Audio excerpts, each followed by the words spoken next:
as you guys know, during the early parts of the college football season, I don't talk a ton of college football on this podcast. This podcast is really, 65, 70, maybe even more than that. At least early in the season, feels like 80 to 85% of the National Football League.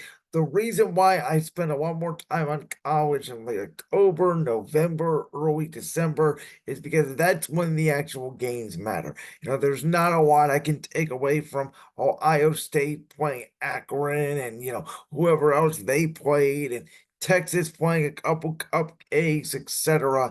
Even with this new expanded schedule, and we had a couple of good games where, of course, Alabama blew out Wisconsin. We had Texas blow out Michigan. We have USC throwing to the big house this week to take on Michigan. Even with these, expanded conferences, the SEC we know is better. We know the Big Ten is better. Early in the season, yeah, the Big 12 has done some conference play, and the Big Ten is starting to get into their conference play this week with Illinois and Nebraska. Big Friday night game on Fox as they have now transitioned from airing WWE Friday Night SmackDown, which we will talk about in the next segment. If you're listening on audio, next video, if you're listening on video. With that being said, though, from everything I've seen in the first 3 weeks of college football, I thought, and we know these rosters. We know Ohio State, we know Georgia, we know Texas, we know Alabama. The thrashing Miami put on Florida in week 1, I thought made a statement. I think Miami's right there. I think Miller Moss, a little bit more of a controlled quarterback, doesn't make too many outside plays. Unlike Caleb Williams, I think USC could be in the mix there. Penn State obviously struggled with Bowling Green. We still think they're a very good football team, though. And, your typical LSUs and, Tennessee's very good this year. And Ole Miss is obviously very good this year in the SEC. But I think we all kind of thought Texas, Georgia, Ohio State, maybe a class above everybody else. You could probably put Alabama and maybe Tennessee in there. But after what I saw from Texas, and Quinn Ewers goes down, Arch Manning comes in, immediately has a touchdown, then gives a handoff off, and then does a rushing touchdown as Texas absolutely goes in and obliterates everybody they play. And Texas this year reminds me of Michigan a year ago. Remember Michigan a year ago under Jim Harbaugh? We know they had JJ McCarthy. We know they had Blake Corum. We know they had Donovan Edwards. We know they had the run game, but they had that dominant beef offensive line. And they came in with a great team, a lot of seniors, a lot of motivating factors that they felt like the year before they should have been the national champions. I think Texas this year, after losing that very close game to Washington in the semifinal game, a game that could go either way, a game down to the wire. Texas now with more experience. Steve Sarkisian not only has one quarterback, as we saw with Ewers, who I think will be very good, and hopefully, he recovers fairly soon from his injury. But now, Arch Manning, who was going to obviously lead the franchise into the future at the end of this year. I think Texas just has so much talent. They have so much NFL talent. They are fast and they are not one dimensional. And as opposed to Georgia or Ohio State, I think they actually have the best quarterback in the country. And I think Alabama may have the second best with Jalen Milroe.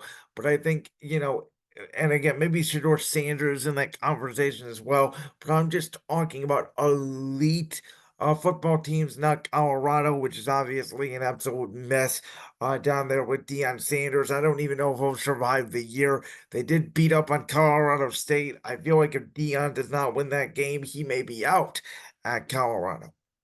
So, all that being said, I think among the contenders, I think Texas, right now, they have the ability to not be one dimensional, right? They can throw the football, they can run the football, they can pound you, they can air raid you, they can attack cover two, they can attack zone, they can attack man, they can attack cover three. They can do everything that they want essentially to you, which is what Michigan could do a year ago. And I just think Texas this year, this is the team to beat. This is the Michigan from a year ago. They have Steve Sarkisian, who is getting out of Nick Saban's shadow now. He finally has the right quarterback. He has the right recruits. He has everything coming together. Jim Harbaugh is out of the way. And as great as Georgia and Kirby Smart is, and as great as Ryan Day and Ohio State's roster is, I don't know if they can go toe for toe with this Texas offense. And not only that, but defensively up front, not only do they have the DBs to cover, but they can get after the quarterback. So from everything I've seen, again, first 3 weeks of college football, I think that Michigan, while they are going to take a step back this year, and I did not think they were going to be that competitive against Texas, for Texas to do that to Michigan and then to follow up with the win last week, I think they are the best team in college football this year. Now, again, that could be challenged. I think that with the 12-team playoff, this was my concern. It was going to relegate the regular season a little bit. Ohio State and Michigan is not going to mean as much to both sides. Still going to mean a lot because it's a rivalry. And Texas, Oklahoma is still going to mean a lot because it's a rivalry. But it's not going to mean as much as it is a do or die game.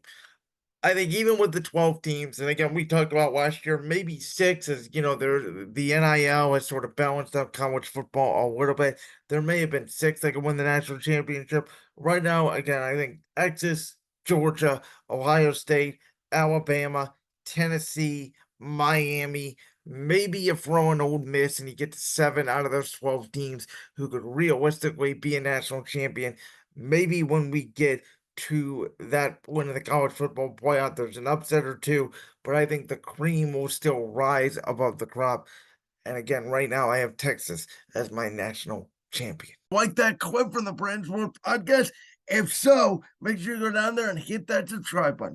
While you're down there hitting the subscribe button, make sure to also hit the notification bell so you never miss another upload. And make sure you check out all the other clips from the Brands World podcast right here on YouTube.